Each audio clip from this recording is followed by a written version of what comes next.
Hello, good evening, everyone. This is Anish, and I'm here on behalf of the National Law Training Institute. So, a lot of students asked NLTI and asked NLTI mentors who are currently studying in the National Law School Bangalore to keep a session on quantitative techniques or maths, as we know in common parlance, because they wonder how do we solve quants in CLAT, or is it even important to do quantitative techniques to ace CLAT exam because they think that maths is only of 12 marks. What difference will it make if I leave maths altogether? So to clarify all these doubts and to give you a strong strategy on how to prepare for quantitative techniques, we have among us Jigyasa today, who got a very impressive all India rank of 9 in CLAT 2024. Interestingly, she also got 12 on 12 in quantitative techniques section, and she believes that she has a very good stronghold on this section, and that is why she's here today to share her strategy. Over to you, Jigyasa. Please introduce yourself. Tell us a little bit in brief about yourself, how you prepared for CLAT, how was your journey all about, and then you can start the session. Hello everyone, my name is Jigyasa and I'm currently in class 12th. I just finished with my boards few days back. तो boards के साथ ये सब भी करना था तो इसलिए थोड़ा हेक्टिक हो गया था and maths is something which I like starting से मेरा सब्जेक्ट भी कॉमर्स विद मैथ्स था I choose maths but it's not like कि वो मैथ्स से कुछ हेल्प होता है मैथ्स जो यहाँ पर आते हैं that is basically till 10th standard का फ्यू टॉपिक्स आर देयर जो 11th से होते हैं एंड मेरा journey was I think journey जब पूरी होती है तब लगता है कि कितना डिफिकल्ट है ये वो now when I look back at it I feel like overjoyed कि हाँ जो हुआ सब अच्छा हुआ that's what made me achieve this rank and maths is something that I like बचपन से ही एंड आई थिंक कि CLAT वाला maths is interesting it's not like quantitative techniques like it's not like maths but it is like reasoning. So it's very interesting and now I'll be sharing कि कैसे prepare वगैरह strategies so they can get a better understanding. जिज्ञासा, तुम्हारे मॉक्स में भी full आते थे क्या क्वांट्स में? मॉक्स में कभी फुल आते थे. मैथ्स में ना 11th में what I used to do was कि I was very adamant कि मेरे मैथ्स में फुल आने ही चाहिए और उस चक्कर में what I used to do कि मैं मेन सेक्शंस के छोड़ देती थी question. I used to give like 30 minutes to maths. And यही चीज CLAT 2023 में भी हो गई थी मेरे साथ because maths was very lengthy and difficult and I wasted my time बहुत ज्यादा वहां पर. यू शुड नो कब वहां पर छोड़ना है मैथ्स को बिकॉज मैथ्स के बिना आप क्वालिफाई कर सकते हो बट ये है कि अगर आपको अच्छा कॉलेज चाहिए तो आपको मैथ्स भी चाहिए एंड एक डिसेंट स्कोर अगर आ रहा है आपका उसके अंदर तो उसके बाद you can skip and go to other sections also. Yeah. Jigyasa, one doubt that a lot of aspirants have is, can they leave maths altogether? And अगर वो कहते हैं कि 12 नंबर की मैथ्स है, 120 नंबर का पेपर है, what if I just leave 10% of it, can I still get NLSIU? तो मैं जो आंसर उन्हें बोलता हूँ ये कि you can still get a National Law University, but consider yourself out of the race of National Law School Bangalore or NALSA for that matter. Do you also concur with this, or do you think कि अगर हम पूरी maths छोड़ दे कि हम नहीं करनी चाहते, हम मैथ्स हमें आता ही नहीं है मैथ्स, हम लोग कहते हैं कि हमारा दिमाग नहीं चल रहा मैथ्स में, हमसे रीडिंग सेक्शन जितने मर्जी करवा लो but maths we won't do. So do you think people can clear NLS और NALSAR for that matter if they leave maths all together? I don't think so because अगर आप मैथ्स पूरा छोड़ रहे हो तो आपको ऐसा होना चाहिए कि आपका एक्यूरेसी बहुत ज्यादा अच्छा होना चाहिए. एक्यूरेसी अटेम्प्ट रेट दोनों ही बाकी सेक्शंस पे बहुत ज्यादा अच्छा होना चाहिए. और अगर आपका अच्छा भी आप प्रेडिक्ट नहीं कर सकते हो कि पेपर कैसा आ रहा है वहां पर. अगर पेपर लाइक एक सेक्शन रीडिंग सेक्शन में इतना डिफिकल्ट दे दिया फिर आप वहां पर अटेम्प्ट ही नहीं कर पाओगे और आप मैथ्स का तो वैसे ही दिमाग में रखे हुए हो कि मैथ्स अटेम्प्ट ही नहीं करनी है.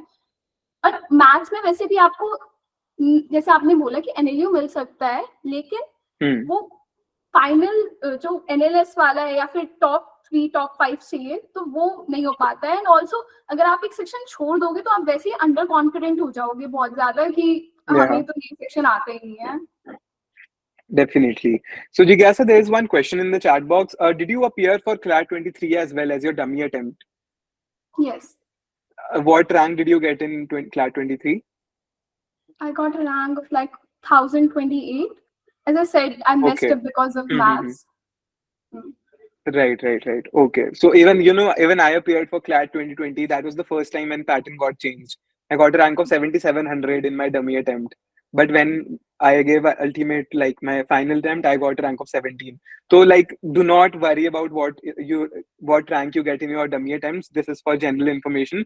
Dummy attempt is only for you to acclimatize yourself to what the situation is at CLAT center, कितना stress level होता है, कितने लोग होते हैं.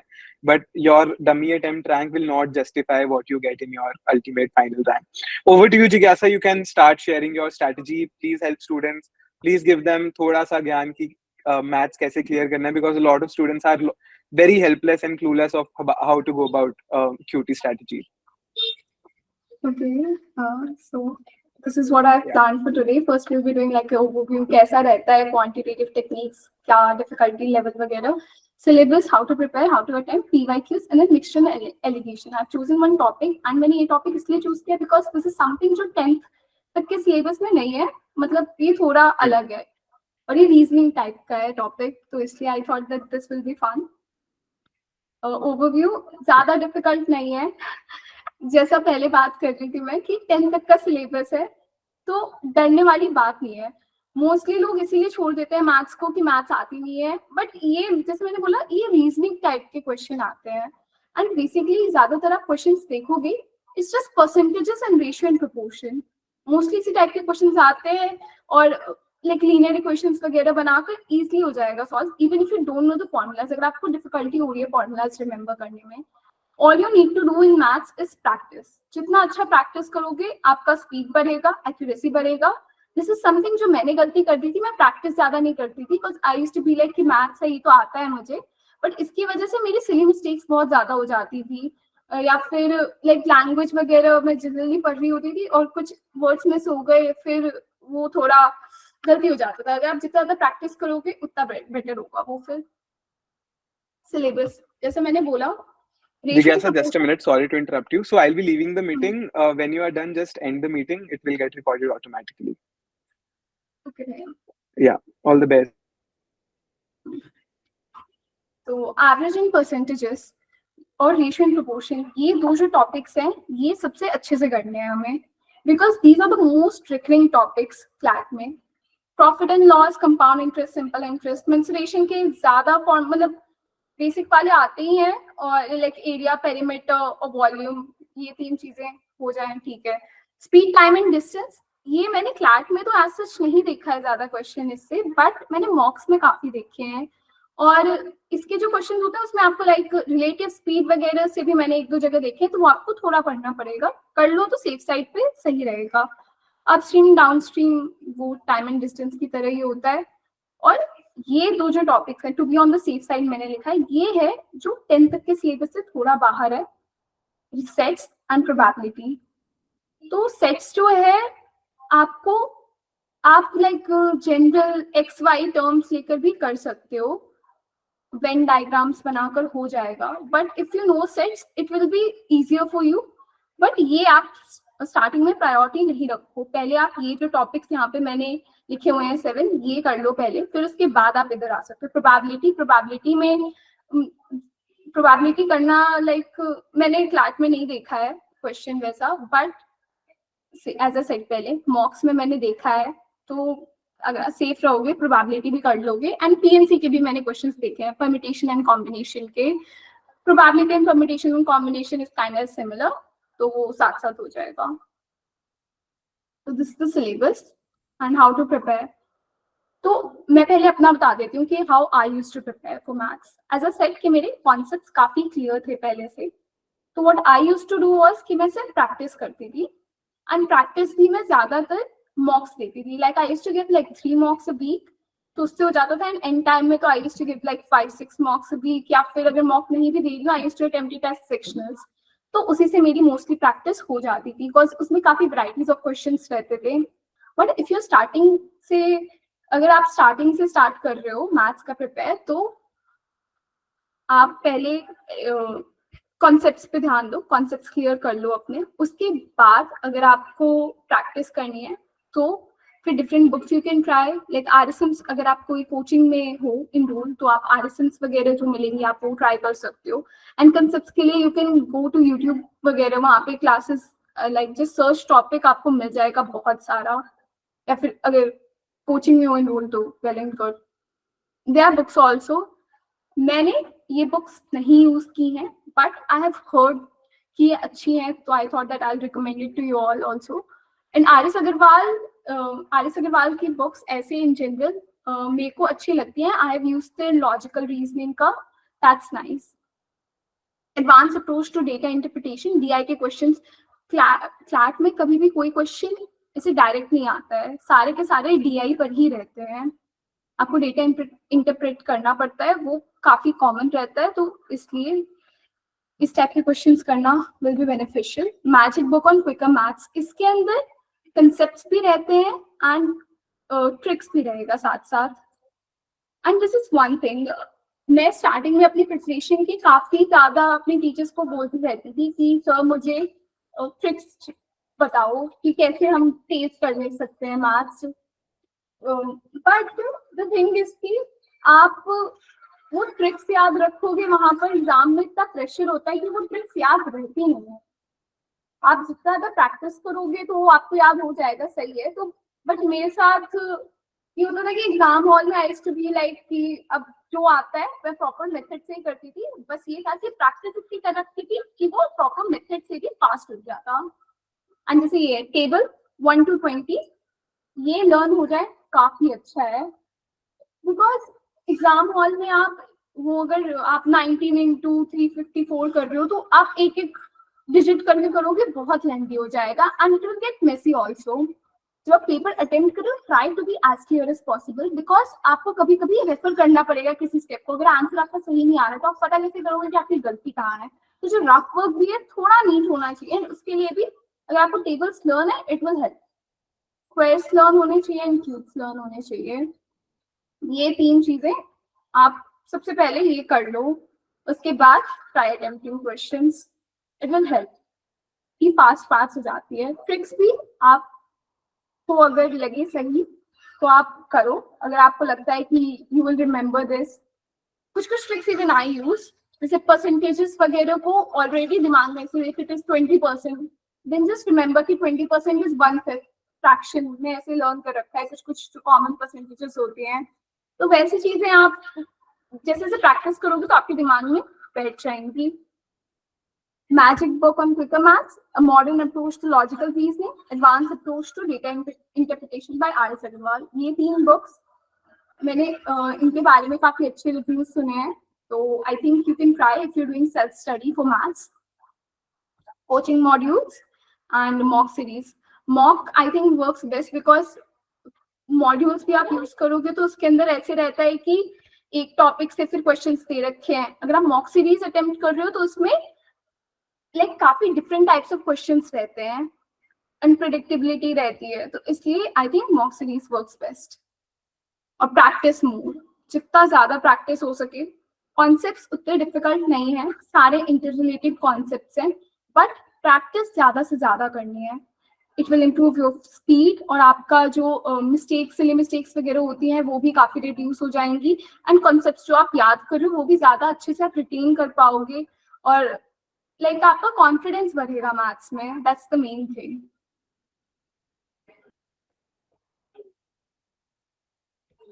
हाउ टू अटेम्प्ट, कोई भी ऐसे लंबा सा पैसेज रहता है उसको ट्राई करो कि इसे टैबुलर फॉर्म में एक डायग्राम बना लो. आई विल शोकेस आगे कैसे. एंड एक टेबल बना लोगे तो काफी क्लियर रहेगा. अब वैल्यूज वहां पे डायरेक्ट लिख दोगे, क्योंकि सारे क्वेश्चंस इंटर रिलेटेड होते हैं मोस्टली. एक क्वेश्चन के लिए आपने सॉल्व किया, वही वैल्यू दूसरे क्वेश्चन में भी यूज में आ सकती है, तो इसलिए आप अगर क्लियरली वैसे बना दोगे तो वो आपको हेल्प करेगा. Try to solve clearly as I said पहले भी, एंड रीड क्वेश्चंस फर्स्ट. ये मतलब मैंने इसलिए बोला है कि अगर आप के पास टाइम कम है तो आप बस पेजेस से पलट के एक बार देख लो कि कौन सा अटेम्प्ट करना चाहिए हमें. And don't just read the passage, read the questions also, because I have seen this mocks में काफी बार. What they used to do was कि एक लंबा सा पैसेज रहेगा and the questions used to be very basic, और या फिर ऐसा रहता है कि स्टार्टिंग में फर्स्ट क्वेश्चन डिफिकल्ट है बट देन लास्ट की थर्ड इजी है. And I used to be stuck कि वो फर्स्ट क्वेश्चन इतना डिफिकल्ट है, एंड उसमें मैं इतना टाइम वेस्ट कर देती थी कि I didn't used to have time आगे के क्वेश्चन के लिए, फिर मुझे स्किप करना पड़ता था। ना ही वो फर्स्ट क्वेश्चन हुआ और थर्ड की 3 इजी वाले भी मेरे रह गए, और जो बाकी बच्चे हैं जिन्होंने वो क्वेश्चंस पहले पढ़ लिए थे और उन्होंने उन 3 क्वेश्चंस में टाइम दिया भाई, तो उनका काफी बेनिफिट हो गया। 3 मार्क्स इज अ लॉट। तो इसीलिए क्वेश्चंस को भी पढ़ लो, देन स्टार्ट अटेम्प्टिंग। ओके, हाँ, now I have selected few PYQs, randomly select किए थे मैंने कुछ, तो उनको सॉल्व करते हैं। I don't think I will be able to write, I will just see कैसे कर सकती हूँ मैं। Just wait a minute. या okay, I think it is visible still.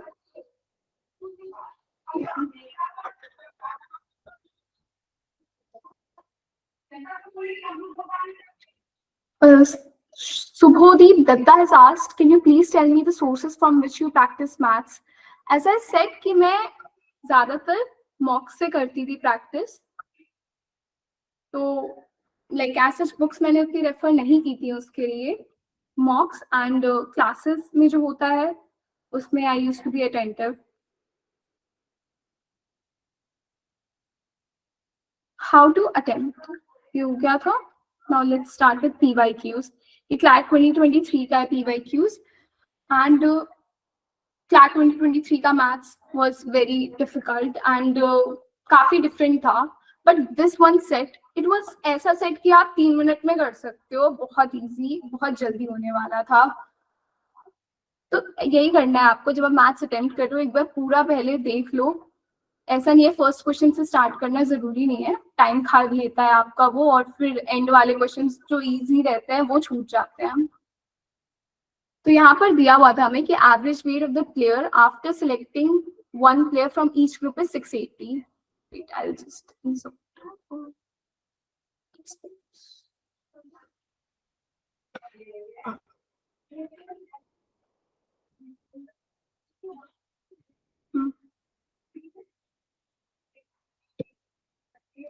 Okay.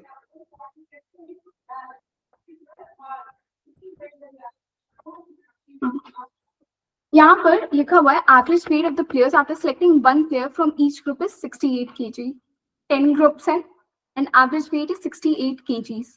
मतलब यहाँ पर टोटल वेट क्या होगा, that will be equal to 680 kgs। And उसके बाद इट इज सेइंग कि one of the players leaves, their average weight comes down to 66.5 kgs। तो total weight of 9 players will be 9 into 66.5।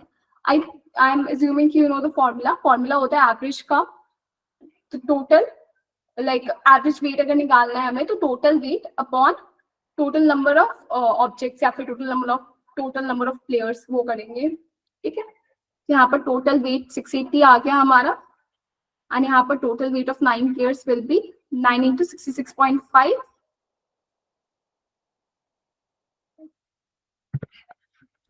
Just wait a minute.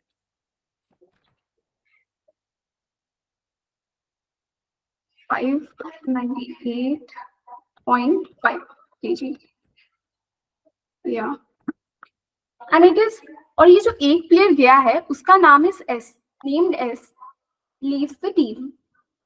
That means जो difference आया है wait का, वो किसका वेट है, S का वेट है। If we subtract these numbers, we will get 82.5, sorry, 81.5। यही सिली मिस्टेक्स जो हो जाती हैं।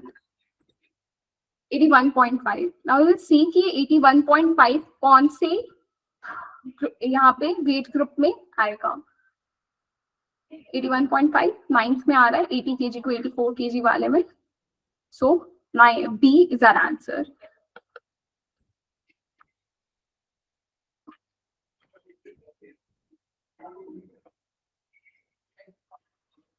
If S leaves the group and 2 new players join the group, their average weight increases to 68 kgs। Just insert another text box over here।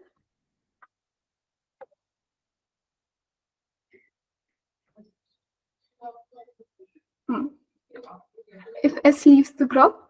हमें हमारा पहले वाला data total weight was 680 and उसके बाद new weight जो हमारा total 9 players का आया था, total of 9 players was 598.5. Right. And here they are saying कि S चला गया तो हमारे पास 9 players थे. Now 2 players ने ज्वाइन किया, मतलब अब total number of players are 11. तो अब यहाँ पे total weight of 11 players will be 11 into 68. 11 8 are 88. And 6 88. 7 88.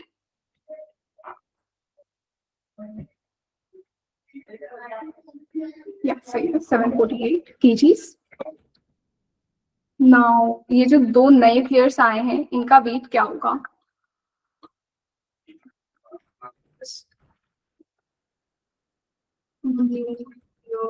Weight.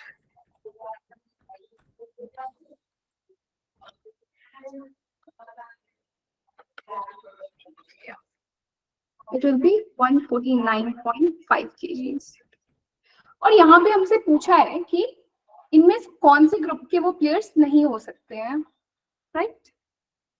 तो अगर हम यहाँ पर जाके, तो ऐसा ग्रुप होना चाहिए जिसमें पॉसिबल है कि 2 प्लेयर्स का वेट अगर हम ऐड करें तो 149.5 होना चाहिए. अगर हम ग्रुप्स देखें, पहला ऑप्शन इज हमारा 1 and 3. अगर हम 1 and 3 देखें तो हम इसमें से अगर मैक्सिमम वैल्यू भी ऐड करें 52 kg 60 kg, अगर हम ये वैल्यूज भी ऐड करें तो भी it will just be 112 kgs. और हमें तो काफी ज्यादा चाहिए, विच मीन्स 1 and 3 तो नहीं होगा. यहाँ पर हमारा फर्स्ट ऑप्शन ही सही ऑप्शन है, तो आगे करने की हमें जरूरत नहीं है. बट अगर हमें और आगे करना पड़ता तो जैसे मैंने बताया ऐसे ही हम रिटर्न ट्रायल करते. What is the average weight of all the players taken together? इस तरह से ये इस क्वेश्चन में आपको सॉल्व करने की जरूरत ही नहीं है. आप ये देख रहे हो and you can just see कि यहाँ पर हमें ना ही नंबर ऑफ प्लेयर्स पता है, ना ही हमें ये पता है कि कौन से ग्रुप में कितने प्लेयर्स हैं. तो हम ना टोटल वेट निकाल सकते हैं, ना ही हम टोटल नंबर ऑफ प्लेयर्स निकाल सकते हैं. क्योंकि अगर हम ये क्वेश्चंस देखें, हर ग्रुप में कुछ नंबर ऑफ प्लेयर्स थे और हर ग्रुप से एक एक प्लेयर जब हमने निकाला था तब ये 68 आया था केजी हमारा एवरेज वेट. बट अभी हमें टोटल नंबर ऑफ प्लेयर्स नहीं पता है, वो एक एक तो हमने चूज किया था हर ग्रुप से प्लेयर, टोटल नहीं पता है तो हम नहीं निकाल सकते हैं. Can not be determined. Directly use कर लो ये option. In the average of all the groups together which group contributes most in overall average. Okay, तो इसमें some people may think 10, but ये 10th ग्रुप नहीं हो सकता है because it's not just about कि कितना वेट है, इट इज ऑल्सो अबाउट उस ग्रुप में कितने मेंबर्स हैं. As I said total weight वहां पर आना चाहिए. तो लाइक अगर ग्रुप 1 में सिर्फ एक ही बंदा है एंड ग्रुप 1 में अगर 20 बंदे हैं तो ग्रुप 1 जो है वो ज्यादा कंट्रीब्यूट कर रहा है ग्रुप 10 के मुकाबले. सो दैट्स व्हाई इसका भी कैन नॉट बी डिटरमाइंड आएगा बिकॉज वी डोंट नो कि हर ग्रुप में कितने मेंबर्स हैं and without knowing that we can not tell कि कौन सा ग्रुप ज्यादा कंट्रीब्यूट करेगा ओवरऑल एवरेज में. If one of the new 2 players is from group 4, which group the other player is from? तो अगर हम ग्रुप 4 देखें तो 60 kg to 64 kg है. तो हम एक रेंज पता कर सकते हैं कि किस रेंज में दूसरे प्लेयर का वेट होना चाहिए. बिकॉज यहाँ पे हमें बोला था कि 149.5 होना चाहिए वेट, और एक प्लेयर हमारा हो गया है ग्रुप 4 से, तो सेकंड प्लेयर का वेट इज इक्वल टू, इसमें से 60 माइनस कर दो पहले तो इट विल बी 89.5, 80, फिर 64 माइनस करेंगे 85.5. तो इस रेंज के बीच में होना चाहिए वो प्लेयर का वेट. यहाँ पे वो रेंज कहाँ पर आएगी? 88 तक ही है, 89.5 तक का कोई प्लेयर ही नहीं है, तो ये 10th ग्रुप में होगा. इसका आंसर विल बी. यहाँ पर तो लाइक ऐसे टाइपिंग वगैरह में थोड़ा टाइम लग गया, अदरवाइज आप इसमें बहुत सारे कैलकुलेशन दिमाग में हो जाएगी, you don't need to solve also. और ये काफी जल्दी हो जाएगा। इस टाइप के क्वेश्चंस आपको ढूंढने हैं पेपर में, ये वाले सबसे पहले अटेम्प्ट कर लो।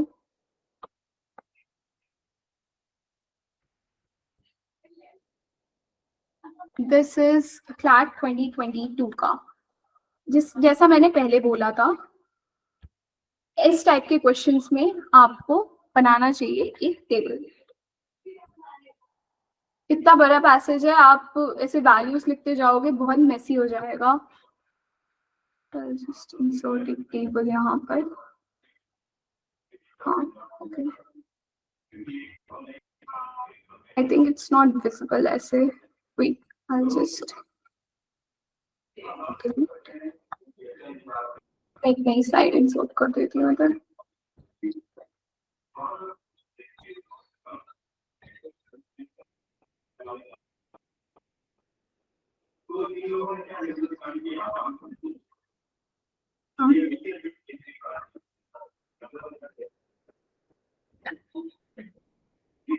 तो यहाँ पर जो क्वेश्चन था, ओके क्वेश्चन नहीं दिखेगा ना।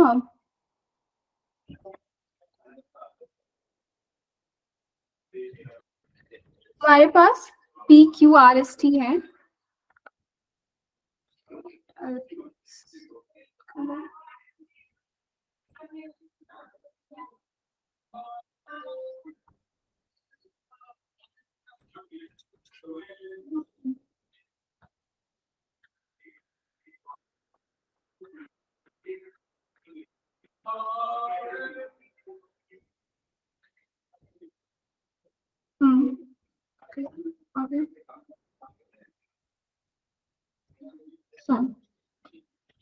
पहला इज P, दूसरा is Q,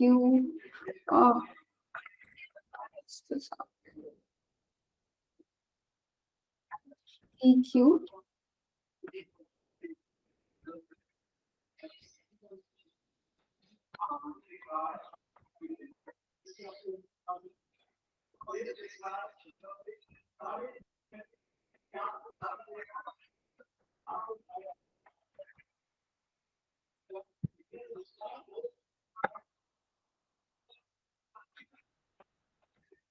I think you have to work with this only. I'm really sorry if it is not visible सही से।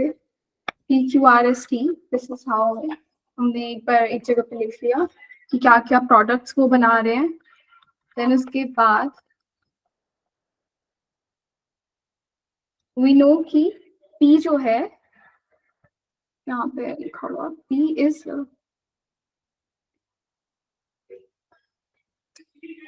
प्रोडक्शन जो है, total production of the company is 3000 and the turnover of the company is 50 million। And जब हम analysis करते हैं तो ये पता चलता है कि production of P is 21% of the total production and 18% of the turnover is attributable to P। मतलब 21% of the total production P का है, तो 21% of 3 will be 630 and 18% of 50 will be, okay, 18% 50 will be 9 million। तो ये अब हम values लिख लेते हैं यहाँ पर। अब 630 9। एक बार सारे कैलकुलेट कर लेते हैं, उसके बाद यहाँ पे हम बस नोट डाउन कर लेंगे, क्योंकि यहाँ पे बार बार शिफ्ट करना पड़ेगा नहीं तो मेरे को स्लाइड्स। ओके, ये हो गया। देन क्यू का भी न्यू की 16% of the total production, 17% of the turnover। तो 16% of 3000 will be 480, yeah, 480 and 17% will be 8.5 million। Then इसके बाद R accounts for 18% of the total production। 18% of the total production, this will be 540 and ये 20%। जैसे यहाँ पे अभी मैंने बोला था कि परसेंटेजेस को फ्रैक्शंस में लर्न कर लो, इट हेल्प्स। जैसे यहाँ पे लिखा है 20% ऑफ द टर्नओवर, तो आई नो कि 20% इज 1/5। तो यहाँ पे अगर डायरेक्टली ये जो टर्नओवर था उसको हम 5 से डिवाइड कर देंगे, it will be 10 million। Then उसके बाद S जो है, S अकाउंट्स फॉर 20%। अगेन जैसे मैंने पहले बोला, सीधा 5 से डिवाइड कर दिया, 600 एंड में से 25%, ये 1/4 होता है, 4 से डिवाइड कर दिया मैंने 50 को, 12.5 मिलियन आ गया। He accounts for 25% of the total production, 1/4 कर दिया 3000 का, 750 एंड 20% अगेन 10 मिलियन। अब हम यही वैल्यूज को यहाँ पे शॉर्ट डाउन कर लेंगे। ये 9 million and this was 8.5, 10, 12.5 and 10।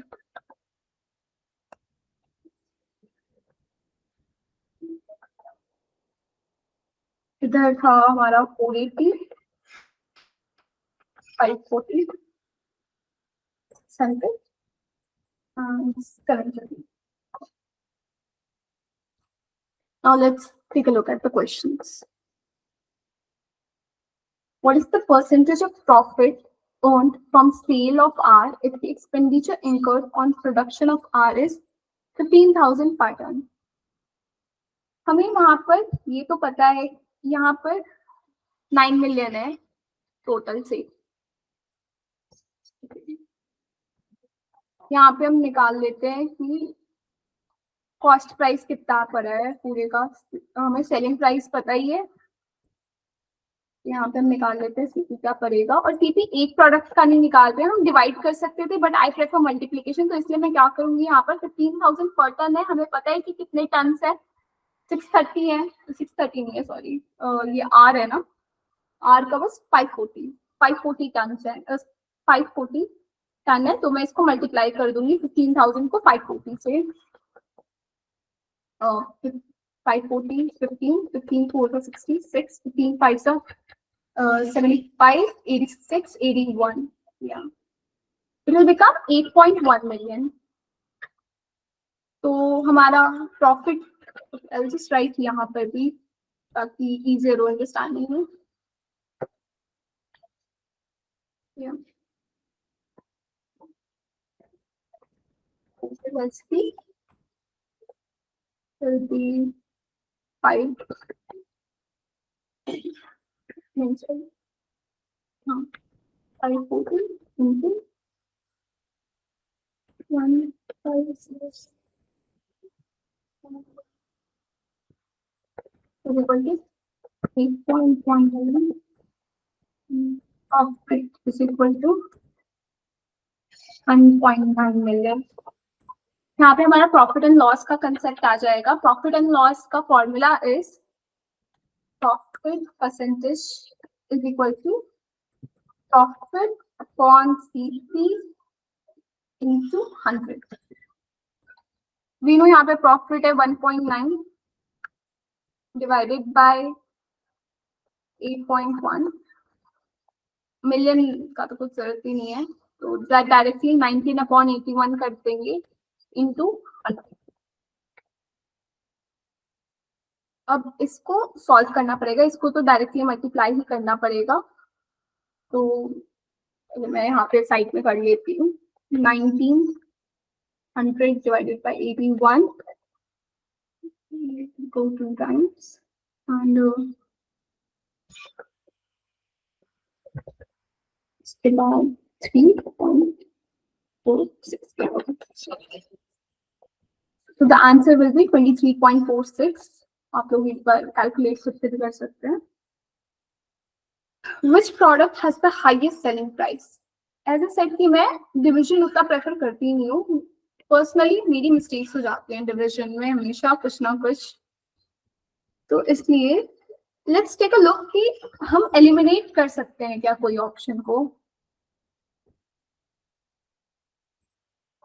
तो यहाँ पर हमारे ऑप्शन क्या है, QRST।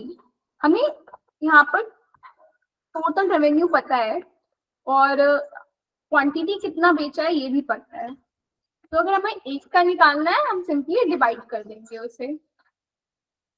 यहाँ पर वी कैन सी कि जो R है वो 10 मिलियन कमा रहा है, R से वो 10 मिलियन कमा रहा है सिर्फ 540 बेचकर, और यहाँ पे T से वो 10 मिलियन कमा रहा है 750 टन बेचकर, विच मीन्स कि selling price of R will be higher than T।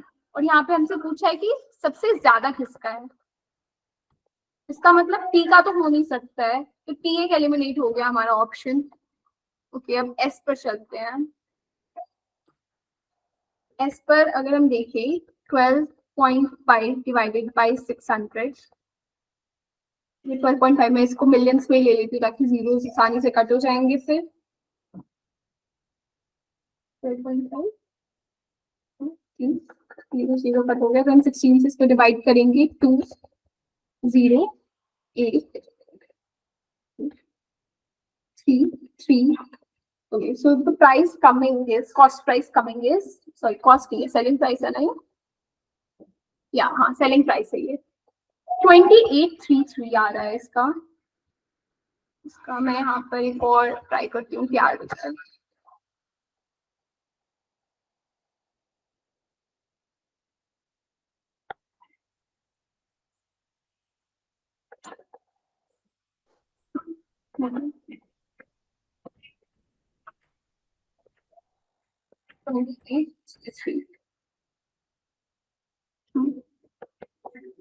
तो यहाँ पे 10 मिलियन से अगर हम 54 को करेंगे, 540 को करेंगे,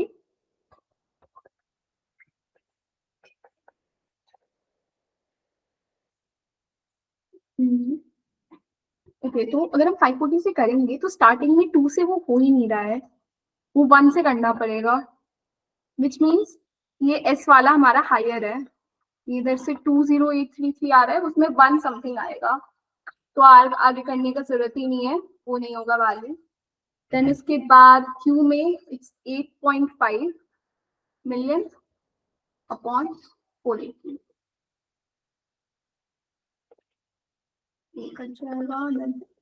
same reasoning goes here also. यहाँ पर भी अगर हम डिवाइड करेंगे तो 1.1 समथिंग आएगा, आंसर नहीं हो सकता है वो क्योंकि वी ऑलरेडी हैव एस का वैल्यू। यहाँ पर I got a bit lucky कि मैंने नीचे से स्टार्ट किया तो मेरे को आगे ज्यादा करना ही नहीं पड़ा, बट अगर आप ऑब्जर्व भी करोगे तो ये लाइक सिंपल डिवीजन आप दिमाग में अगर कर सकते हो तो ऐसे एक अंडरस्टैंडिंग बन जाएगा कि पहला नंबर क्या आ रहा है। यहाँ पर आई न्यू कि यहाँ पे 6 से और ये 12.5 है, मतलब 2 टाइम्स तो लग ही जाएगा, और यहाँ पर 54 है और इधर 10 है, तो अगर मैं 2 टाइम्स करूंगी इट विल बिकम 108, तो वो नहीं हो सकता है, और 48 के साथ भी सेम। तो ऐसे आप लाइक थोड़ा एस्टिमेशन वगैरह करके कर सकते हो आंसर। इसका answer will be S. How much loss is incurred to company if expenditure on production of tea was 20,000 per ton? जैसा हमने पहले किया क्वेश्चन सेम है यहाँ पर। टेक्स्ट बॉक्स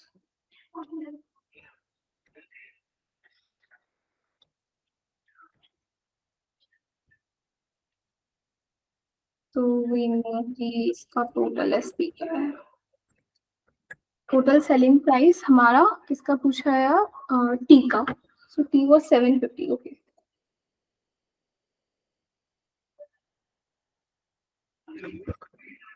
यहाँ पर total SP is 750 and total CP is यहाँ पे मैंने एक मिस्टेक कर दी थी, आई एम रियली सॉरी। यहाँ पर सीपी नहीं, यहाँ पे सीपी था, ये एसपी नहीं था। कॉस्ट प्राइस, क्योंकि यहाँ पे लिखा है ना expenditure incurred on production, production पे जो खर्चा होता है that is cost of the product. SP हमें ऊपर जो दिया है that is SP. Total SP हमें दे रखा है इट्स 10 मिलियन।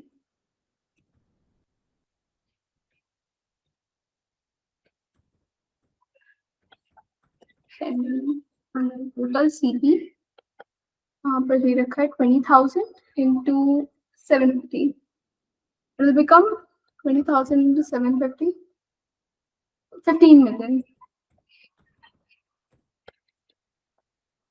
तो हमारा cost price was 15 million and SP हमारा 10 मिलियन है। इसमें तो परसेंटेज भी नहीं निकालना है, सिंपली हमें बताना है लॉस कितना हुआ, it will B 5 million. A is the answer over here. What percentage of turnover of R has to turnover of T? What percentage of turnover of R has to turnover of T?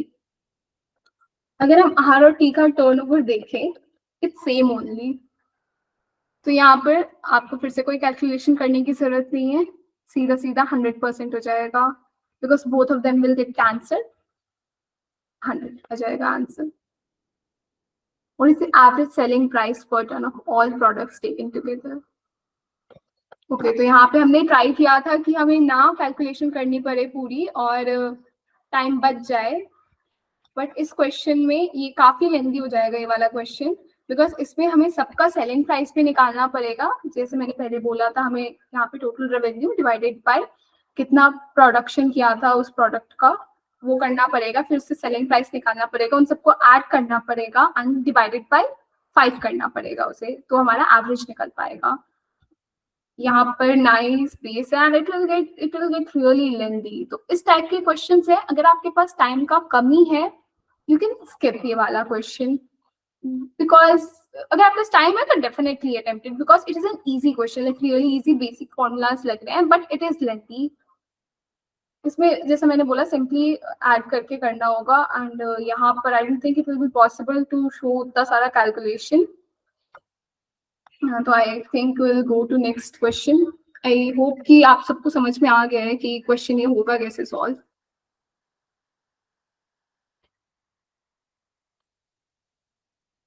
CLAT 2021 का है ये question. To renowned, okay so this is very easy. Okay इसमें भी एक table बना लेते हैं. इतना लेंथी क्वेश्चन है ये, सिर्फ 2 कॉलम्स के टेबल में आ जाएगा और कुछ है नहीं इस क्वेश्चन में. टेबल्स हेल्प यू, आपको बार बार क्वेश्चन को रेफर भी नहीं करना पड़ता है इनकी वजह से. 1 2 3 4 5 6 हो गया. फिर से सेम इशू आएगा वैसे.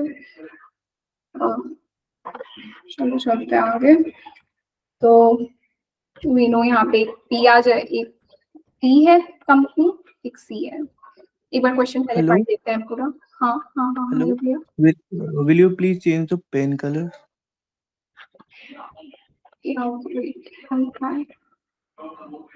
मैं बैकग्राउंड चेंज करने का ट्राई करती हूँ. हाँ ओके, अब विजिबल है ना. Yeah. पहले वाले का भी एक बार, पहले वाला आ गया या फिर शुड आई चेंज इसका भी. No, it's clear. Thank you. Okay, yeah. PNC एक बार क्वेश्चन पढ़ लेते हैं साथ में. तो एक पोलारिस एंड कंटिंजेंट नाम की कंपनी है दो, एंड ईयर्स दे रखे हैं हमें डिफरेंट. कितने ईयर्स है? 27 8 9 ओके 2012 तक है. मैंने कितने बनाए हैं यहाँ पर? हाँ हो जाएगा इतने में तो. And both the companies were in competition. Polaris का 30% प्रॉफिट था देन 2007 एंड 8 में, फिर वो 40 हो गया 2009 में, और फिर उसके बाद ये 20 हो गया. 30 30 40 20. तो यहाँ पे हम लिख लेते हैं ये 30 30 40. कंटिंजेंट कंपनी का दिया हुआ है.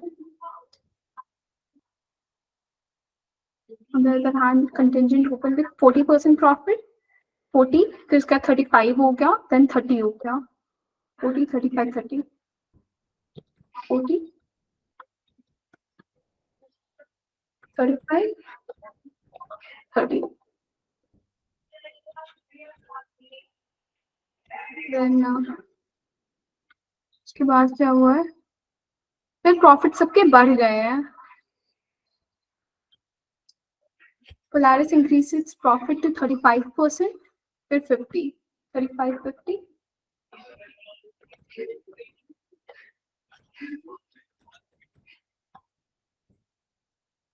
एंड यहाँ पर कंटिंजेंट का 45 50 60 45 50 60. ओके क्या होता है 45 50 60. ये हमारी टेबल रेडी होती है और अब आगे चलते हैं कैलकुलेशंस पर. What is the increase in profit of contingent company in percentage from 2011 to 2012? तो यहाँ पे जब भी हमें किसी ईयर के कंपैरिजन में या फिर किसी चीज के कंपैरिजन में परसेंटेज निकालना पड़ता है, तो हम जिस चीज के कंपैरिजन में निकाल रहे होते हैं उसे हम डिनोमिनेटर में रखते हैं। यहाँ पर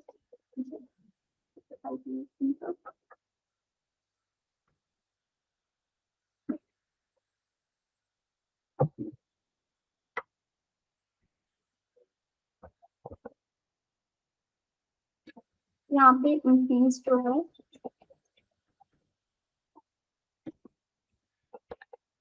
इंक्रीज हुआ कितने का है 2011 से 2012 में? कौन सी कंपनी थी हमारी कंटेंजेंट? 2011 से 2012। ओके, 10 का हुआ है।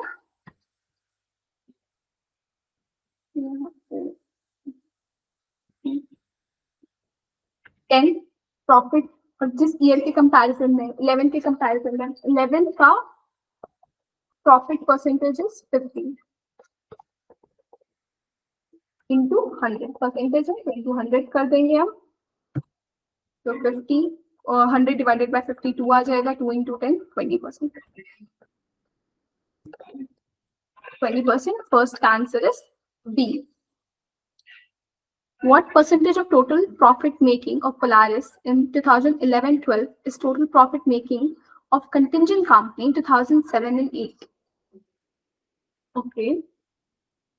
तो यहाँ पे हमें कंटेंजेंट कंपनी के कंपैरिजन में पोलारिस का निकालना है।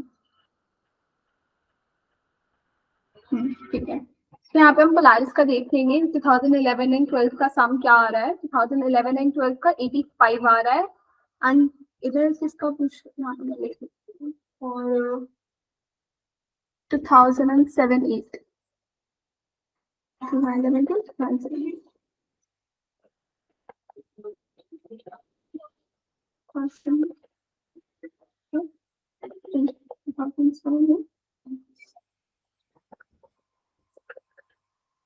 35 50 85 आ जाएगा इधर, और 7-8 का 40 प्लस 35 75।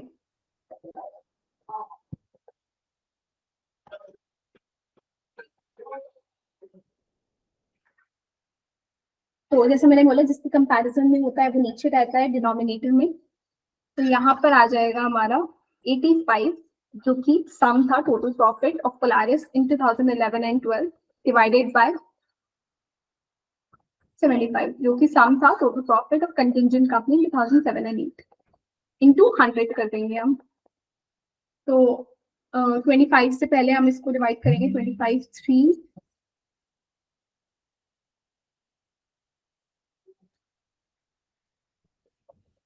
3 and then 4 85 3 4 5 4 6 7 8 4 ओके 113.3 आ रहा है आंसर। इसका कैलकुलेट करके पर just wait a minute, I'll just come back.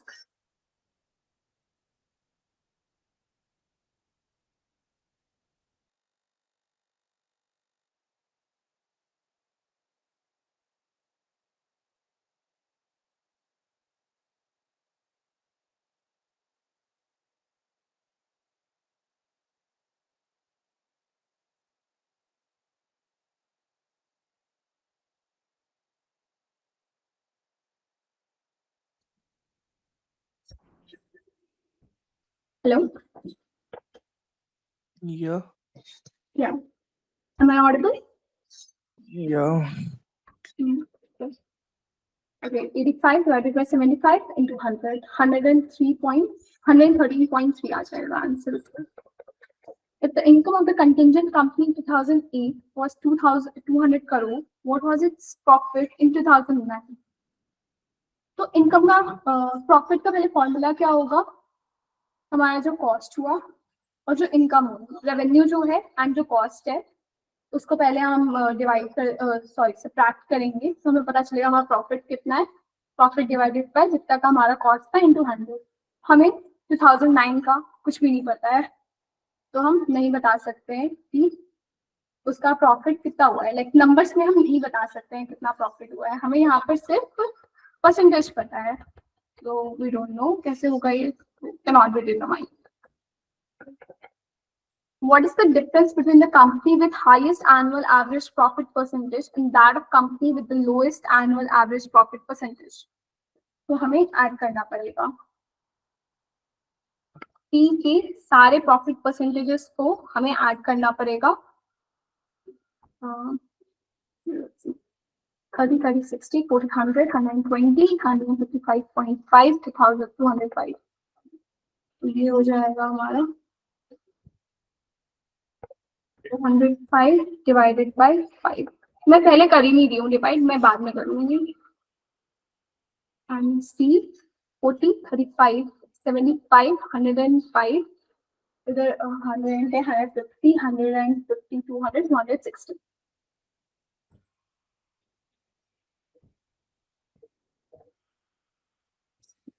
Q का total profit percentage 260 divided by 5।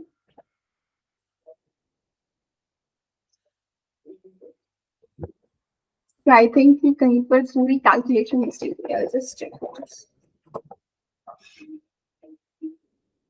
नहीं सही है।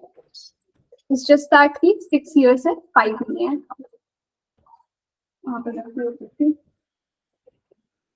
और यहाँ पे हमसे डिफरेंस पूछा है, अब एवरेज तो यही आएगा, मैंने अभी डिवाइड नहीं किया है, और इन दोनों को हमें सब्ट्रैक्ट करना है। इन दोनों को सब्ट्रैक्ट कर देते हैं हम 55, और लाइक फ्रैक्शन ही है तो दिक्कत नहीं है, डिवाइडेड बाय 6 कर देंगे इसे।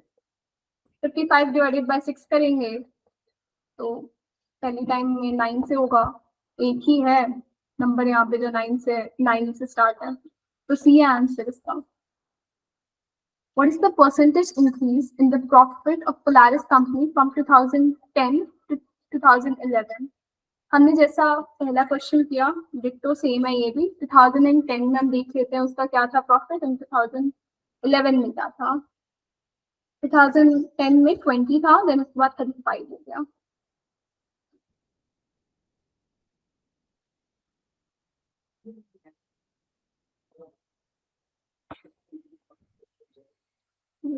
हाँ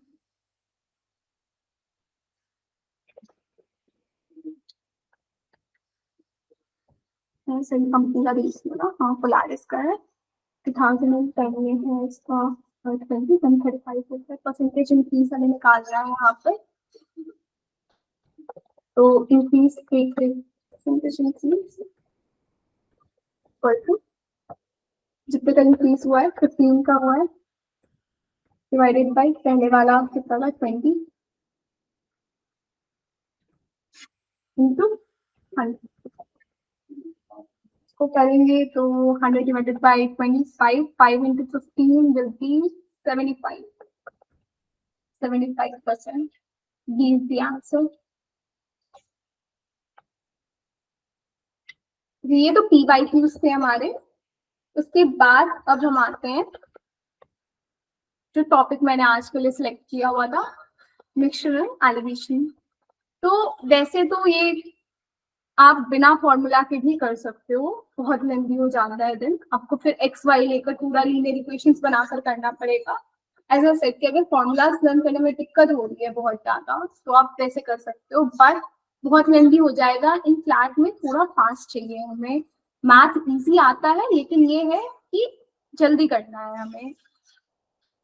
तो एक सिंपल सा है formula, quantity of cheaper ingredient upon, question ही ऐसे ही आते हैं लेकिन मेनली मिक्सचर एंड एलिगेशन में क्वेश्चन आएंगे आपके कि इतने कोई 24 रुपीज पर केजी का मिक्सचर है एंड एक 39 रुपीज पर केजी का मिक्सचर है, और जो एवरेज कॉस्ट लानी है हमें वो 26 पर केजी की आनी चाहिए। तो बताओ किस क्वांटिटी में इन दोनों मिक्सचर्स को हम मिक्स करेंगे कि ये एवरेज कॉस्ट आ जाए उसकी। तो उस टाइप के क्वेश्चन, या फिर आपको वो प्रॉफिट दे देंगे कि हम इतना बेच रहे हैं, इतना प्रॉफिट आ रहा है, तो प्रॉफिट दे रखा इतने का बेच रहे हैं, लाइक लेट्स से कि 39 का बेच रहे हैं, 10% प्रॉफिट आ रहा है, तो हम इससे, हमें सेलिंग प्राइस पता है, प्रॉफिट पता है, तो हम प्रॉफिट वाले फॉर्मूले पे बिठाकर फिर सीपी निकालेंगे, सीपी को एक्स लेकर, वैसे सीपी आ जाएगा हमारा। फिर सीपी पता है हमें, एवरेज कॉस्ट आ गई, फिर उसके बाद कितना क्वांटिटी था वो पता कर लेंगे इस फॉर्मूले में डालकर। और ये याद रखने का और बेटर ट्रिक है कि ऐसे क्रॉस वाला जो तरीका है, मैं भूल जाती हूँ कि किसके सामने कौन सा वैल्यू आएगा, तो इसलिए ऐसे मैं क्रॉस करके ही करती हूँ generally. CP of a unit CP cheaper वाले का क्या है, सीपी डियरर वाले का क्या है, महंगे वाले का क्या है, चीपर वाले का क्या है, मेन प्राइस बीच में रखो, ऐसे क्रॉस कर दो। और CP of cheaper is equal to, यहाँ पर जब आप रेशियोज बनाओगे तो जो आपने यहाँ पर लिखा है वैसे ही आ जाएगा।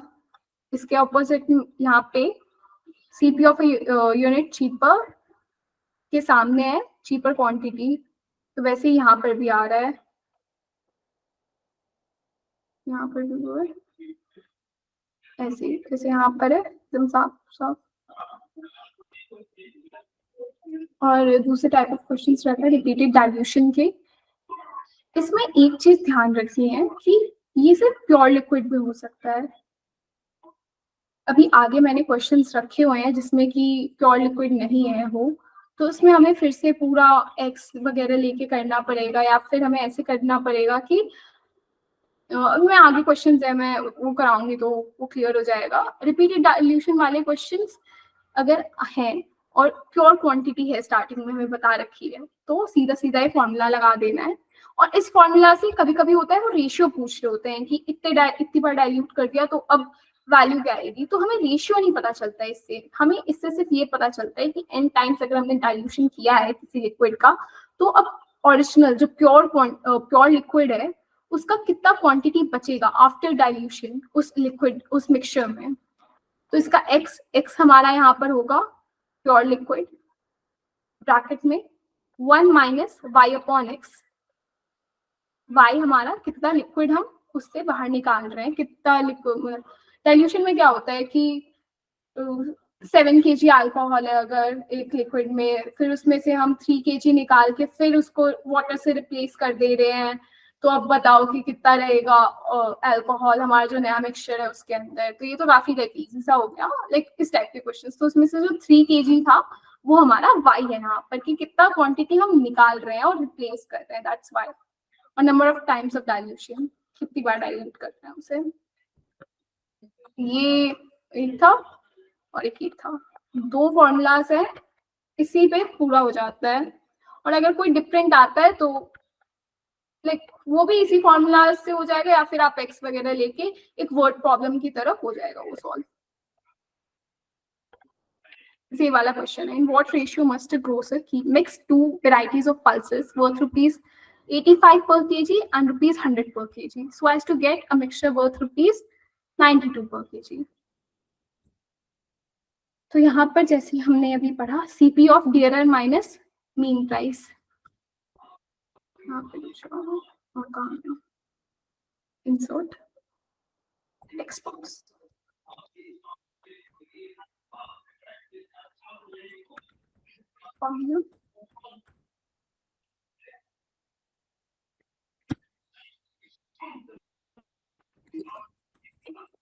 Quantity of steeper grade.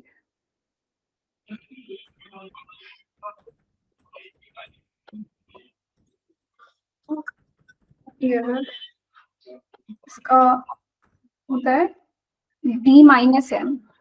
M is the mean price, D is जो डियरर का प्राइस है, जो ज्यादा महंगे वाला प्रोडक्ट है वो, divided by M minus C। ये फॉर्मूला ऊपर भी था, वही सेम मैंने वहां पर लिख दिया है। और यहाँ पर we know D minus M अगर हम करें 100 minus 100 minus 92, 8 divided by divide ratio है, रेशियो 92 माइनस 85 7। तो हमें 8:7 में मिक्स करना पड़ेगा इन दोनों वेराइटीज ऑफ पल्सेस को, ताकि हमारा जो मिक्सचर का मीन प्राइस आए दैट इज 92 पर केजी। यहाँ पर ये वाला क्वेश्चन है, ये हमारा रिपीटेड डाइल्यूशन का क्वेश्चन है। रिपीटेड डाइल्यूशन इसका भी फॉर्मूला लिख देती हूँ यहाँ पर। x 1 minus y by x raised to the power n।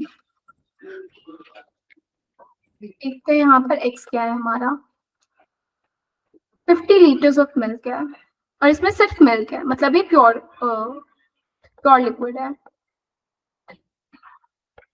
तो x हमारा आ जाएगा 50,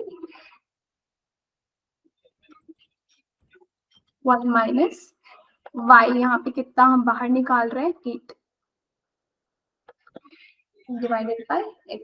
x फिर से 50 आ जाएगा।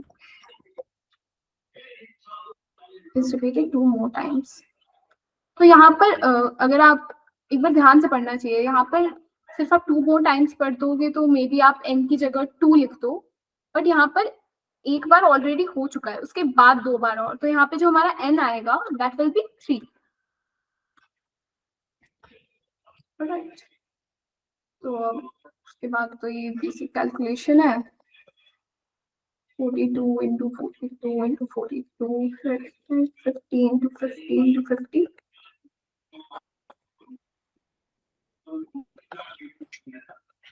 हम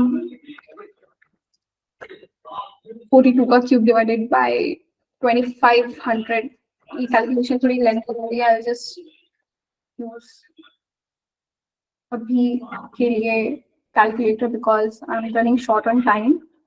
बट एक और चीज, कभी कभी होता है ना कि हम प्रेप टाइम में क्या करते हैं कि अभी तो प्रिपरेशन ही कर रहे हैं ना, या फिर प्रैक्टिस ही कर रहे हैं, और हम लोग भी कैलकुलेटर यूज कर लेते हैं। इस चक्कर में ये भी होता था, मेरे को तो लगता था कि यार मेरा तो सब कुछ स्ट्रॉन्ग है, ये तो मैथ्स में तो कोई दिक्कत ही नहीं है, बट कैलकुलेशन वही, जैसे मैंने कहा सिली मिस्टेक होती थी। फिर जब मैं एक्चुअल पेपर में कैलकुलेशन कर रही होती, जब मैं मॉक्स दे रही होती थी, तो वहां पर मेरी स्पीड भी कम हो जाती थी। तो कभी भी कैलकुलेटर मत यूज करो, भले ही आप प्रैक्टिस कर रहे हो घर पर बैठ के, do not use it. Extremely lengthy calculation है या फिर आई सजेस्ट मत ही यूज करो, कीप नो एक्सेप्शंस। यहाँ पर 42 into 42 into 42 into 5 divided by 2500। कुछ तो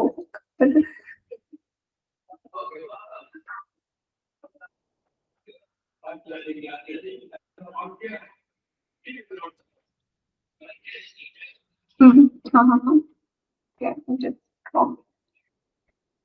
डिवाइडेड बाय 2500। तो मेरा आंसर आ रहा है, प्योर लिक्विड जो बच रहा है उसके बाद 29.6।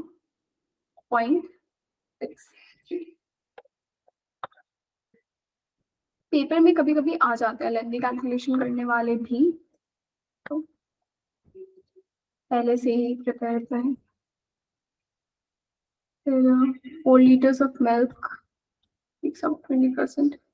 This is the type of question जिसमें मैं कह रही थी कि प्योर लिक्विड नहीं रहता है, प्योर लिक्विड नहीं है, यहाँ पर ऑलरेडी मिक्सचर है, तो इसमें हम वो फॉर्मूला नहीं यूज कर पाएंगे जो मैंने पहले बताया था।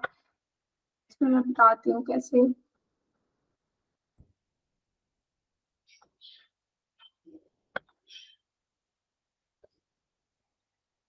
Sold the mixture for these then kind of quantity।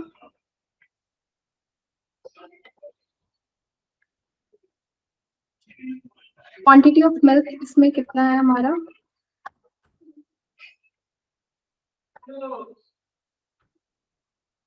quantity of milk 80% of 4 will be 3.2 liters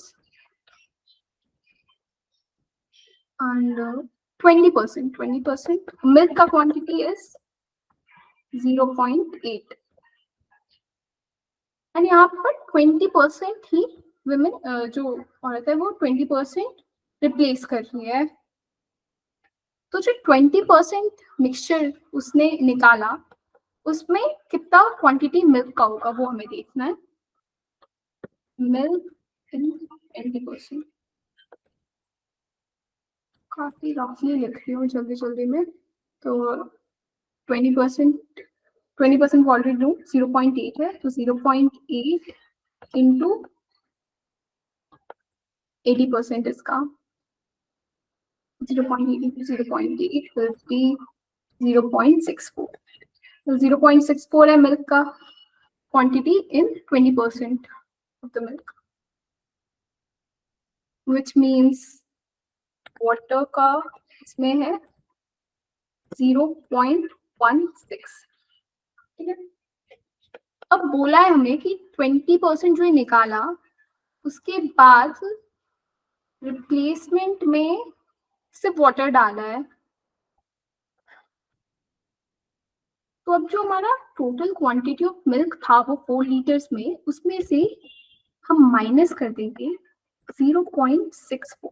ये तो चला गया हमारा 20 लीटर्स ऑफ मिक्सचर जो निकाला उसमें, बट जो मिल्क था, सॉरी ओके मैंने यहाँ पर गलत लिख दिया, क्वांटिटी ऑफ मिल्क था ऊपर वाला, ये वाटर था, वाटर, और 0.64 माइनस कर देंगे उसमें से 3.2 लीटर्स में, एंड वाटर जो था उसमें माइनस करेंगे हम 0.16 प्लस कर देंगे हम, क्योंकि 0.16 निकाला बट उसे रिप्लेस कर दिया है, और रिप्लेस जो किया उसके अंदर मिल्क नहीं है, सिर्फ वाटर है, तो 0.8 जो हमने निकाला था उसको हम 0.8 लीटर्स ऑफ वाटर से रिप्लेस कर रहे हैं सिर्फ, तो यहाँ पे 0.8 आ जाएगा. अब हमारे मिक्सचर में क्या क्वांटिटीज हो गई 1.6 में माइनस कर देंगे हम 0.16,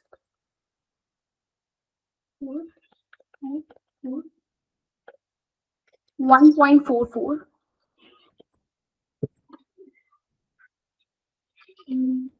equal to 3.2 में माइनस करेंगे हम 0.64, 2.56 मीन्स, और हमें यहाँ पर बोला है कि total quantity of new mixture she wants to prepare coffee but the concentration of water should be 60%. तो इसके बाद वो वाटर ऐड कर रही है सिर्फ ताकि 60% कंसेंट्रेशन रहे वाटर का. अभी यहाँ पर हमने देख लिया है कि क्वांटिटी ऑफ मिल्क कितना है, क्वांटिटी ऑफ वाटर कितना है ना.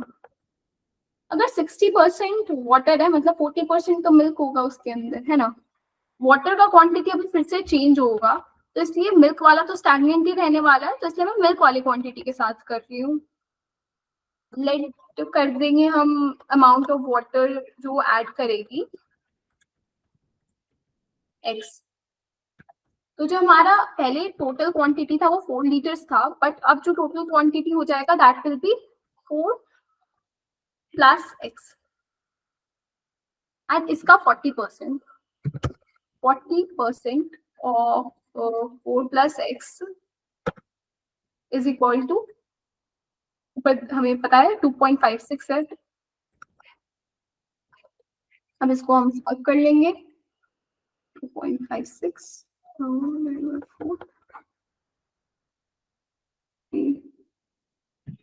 9 6 4,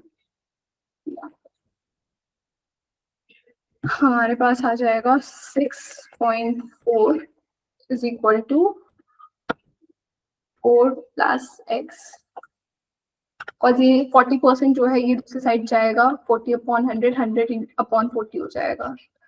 तो 6.4 is equal to 4 plus x, x का वैल्यू आ गया हमारे पास 2. सॉरी प्लस का साइन 2.4 लीटर्स.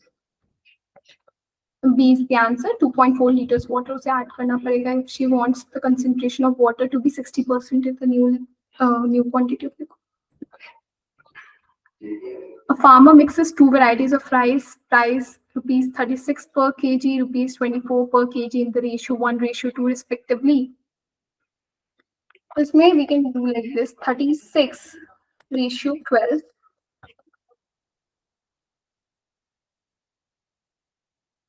हमें ऑलरेडी दे रखा है रेशियो, तो हम वैसे ही लिख लेंगे 36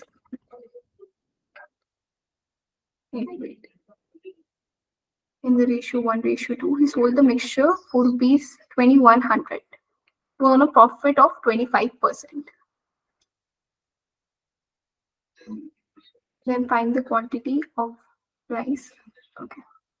तो यहाँ पे हमें CP निकालना पड़ेगा, ठीक है।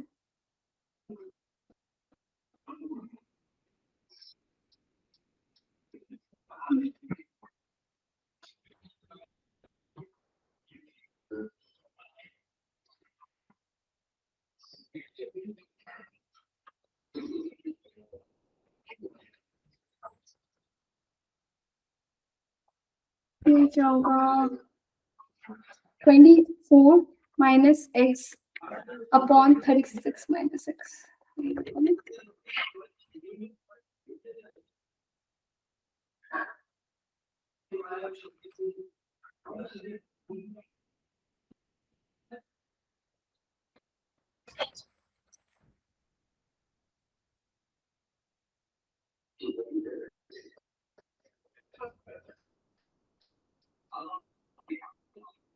यस, तो इसमें ना हम बेसिकली क्या करेंगे, जो हमारा ऊपर वाला क्वेश्चन था, क्वेश्चन नहीं, ये वाला जो हमारा फॉर्मूला था, इसमें हम डाल लेंगे। रेशियोज हमें ऑलरेडी पता है 1:2 है, एंड सीपी हमें पता है, हमें मीन प्राइस नहीं पता है अभी, तो हम उसको एक्स ले लेंगे, देन उसके बाद वी नो कि 25% आना चाहिए, that means total cost price आना चाहिए, दैट इज प्रॉफिट परसेंटेज वाला फॉर्मूला था वो इधर डाल देंगे, then 25 is equal to,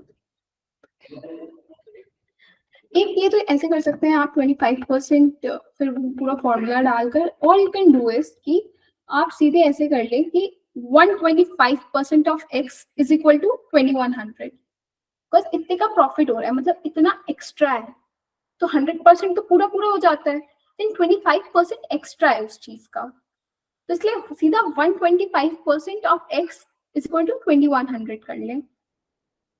125% of x is equal to 2100.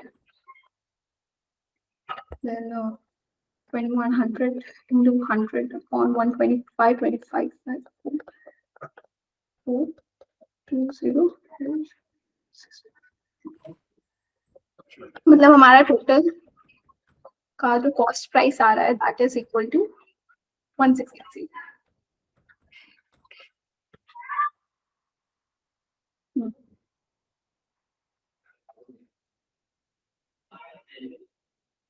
And जैसे मैंने पहले बोला वो वाला वैल्यूज यहाँ पर इक्वेट कर देंगे x डालकर, फिर उसके बाद जो भी हमारा आ जाएगा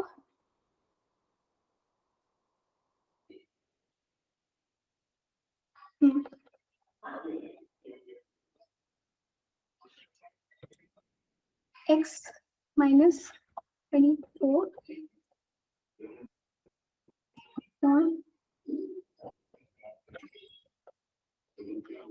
x minus 34, sorry, just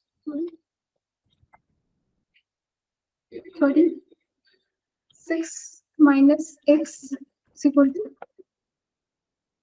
2x minus 48. यहाँ पर मैंने जो रेशियो था मैंने उसको क्रॉस मल्टीप्लाई करके लिख दिया है सीधा, ताकि मैं x को इजिली यहाँ पर एलिमिनेट कर पाऊँ। तो यहाँ पर आ जाएगा 48 है, तो इधर आएगा ऐड हो जाएगा 48 plus 36 will be 8641 84. Then 84 is equal to 3x. X का value is equal to 28. Now we know x का value क्या है, मतलब 1 kg का वैल्यू इज 28 और हमें टोटल का पता है यहाँ पर, हाँ 1680 आ रहा है वो। तो हम निकाल सकते हैं यहाँ से कि कितना क्वांटिटी ऑफ मिक्सचर उसने सेल किया होगा। 1680 डिवाइडेड बाय 28, तो इससे अगर हम डिवाइड करेंगे तो आ जाएगा आई थिंक, हाँ 60 kg आ जाएगा इसका आंसर। इसमें हमने क्या किया था, पहले हमने निकाल लिया कि टोटल सीपी क्या आया, 125% ऑफ एक्स हमें दे रखा था, 25% प्रॉफिट है, 2100 आ रहा था, तो टोटल सीपी हमने ये 125% दूसरे साइड किया, 100 बाई 20 125 हो गया, तो 1680 आ गया हमारा सीपी। और इसको x नहीं लेते, इसको हम सीपी लिख लेते हैं, और हमने x दूसरी वैल्यू को यहाँ पे लिया हुआ है। देन यहाँ पर मैंने क्रॉस मल्टीप्लाई कर दिया था रेशियोज को, तो 36 minus x is equal to 2x minus 48। फिर ये इधर गया, ऐड हो गया, 3x आ गया, x इज इक्वल टू, उसको डिवाइड किया 28 आ गया। अब we know total cost price was 1680, तो उसको डिवाइड कर देंगे x से, 1680 डिवाइडेड बाय 28, हमें पता चल जाएगा कि कितना केजी ऑफ मिक्सचर यूज किया है। अगर किसी क्वेश्चन में डाउट आया है कहीं पर तो एक बार चैट में बता दीजिए।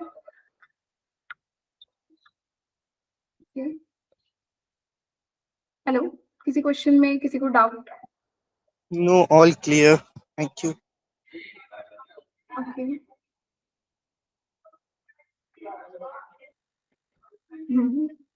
What rank जिज्ञासा, ओके ये तो हो गया था। What, how much marks I scored in CLAT 2024? So I scored a marks of 103.5.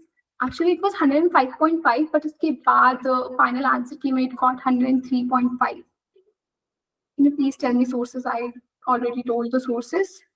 And Subholi, don't worry.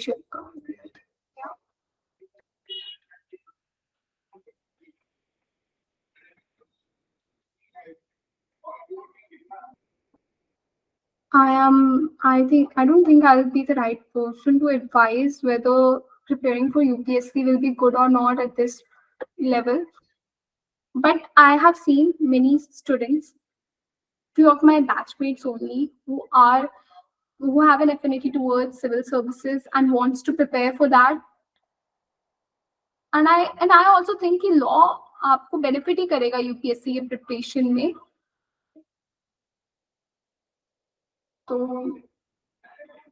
UPSC आप कर रहे हैं तो भी क्लैट के लिए सही है, बट आई थिंक आप कोई सीनियर से पूछे तो ज्यादा अच्छे से आपको पता चलेगा, because in top NLUs what I have heard कि the academic rigour, the curriculum is very the curriculum is very heavy, तो आपको उतना टाइम ना मिल पाया शायद से यूपीएससी के प्रिपरेशन में। बट एनएलयू दिल्ली वगैरह में I have heard that the civil services वगैरह का कल्चर एंड जुडिशरी का कल्चर इज रियली गुड।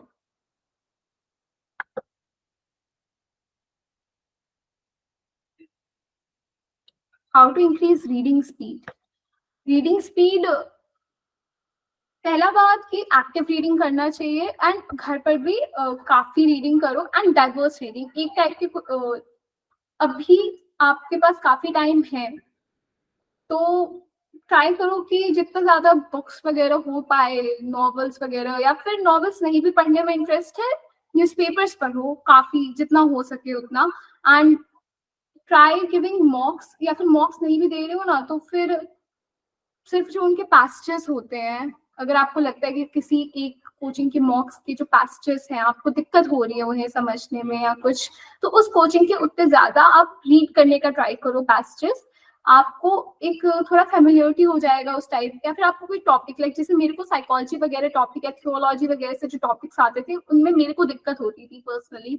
तो एऑन करके एक साइट है, तो वहां पर काफी अलग अलग टॉपिक्स पर पैसेजेस मिल जाते थे, तो मैं क्या करती थी वहां पर जाकर मैं रीडिंग करती थी, तो उससे हेल्प होता था। एंड मैं मॉक्स काफी दे देती थी तो उससे भी प्रैक्टिस हुआ, जितना ज्यादा अच्छा तो उतना बेहतर हो गया रीडिंग स्पीड। एंड जब रीडिंग करते हैं ना तो ट्राई करो कि आप दिमाग में से लाइक आपका दिमाग थोड़ा शांत रहे ताकि आप ज्यादा फोकस कर पाओ वहां पर। बहुत बार होता है कि हम दिमाग में या फिर ऐसे बोल बोल के रीड कर रहे होते हैं, वो उतना दिमाग में नहीं जाता है उस टाइम पर। ट्राई टू बी उस एकदम पेपर में focused.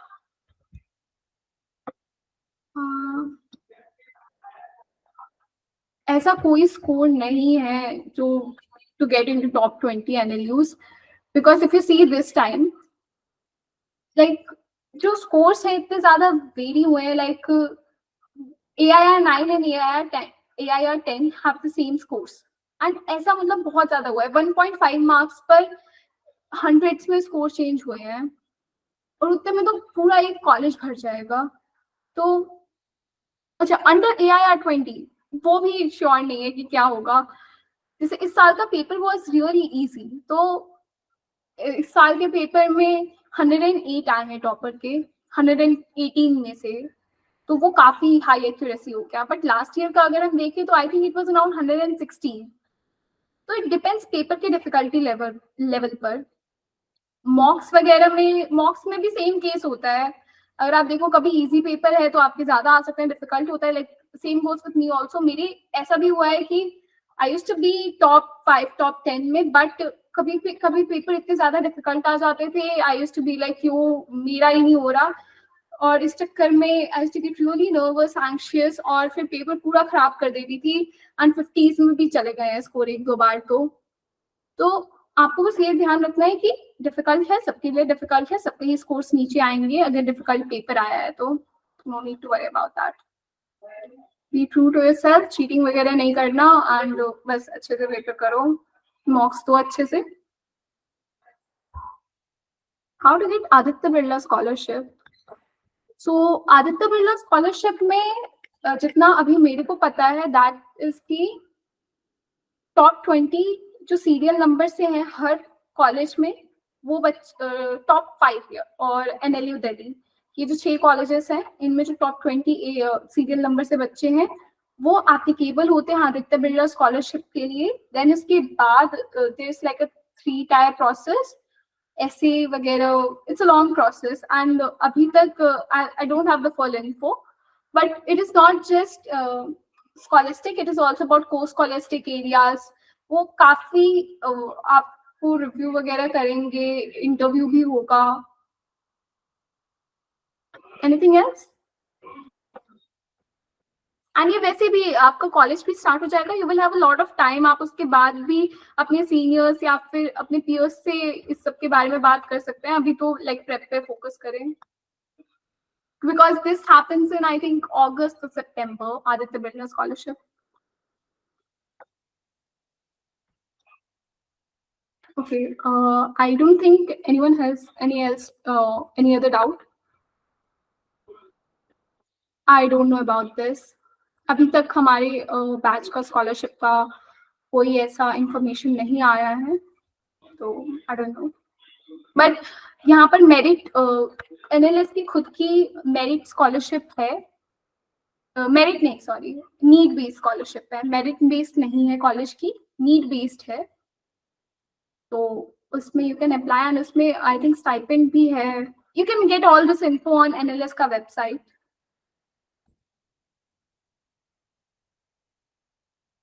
Okay, now I'll be closing the meeting. Thank you. It was nice talking. Sources for QT and mind sharing your approach. ये मैंने पहले भी बोला था, आप रिकॉर्डिंग एक बार चेक कर सकते हैं, मैंने सोर्सेस सारे बता रखे हैं मैं कैसे की थी, तो एक बार फिर से ये YouTube पर अपलोड हो जाएगा, then you can just refer back. So best of luck to you all, अच्छे से प्रिपेयर करो। हाँ, I just need one minor help. I want to connect with you. For that, I sent you a request on Instagram. Please accept it. okay, I'm not much active over there right now, I'll see. Okay, thank you. Yeah, okay, bye, best of luck to you all. Thank you very much.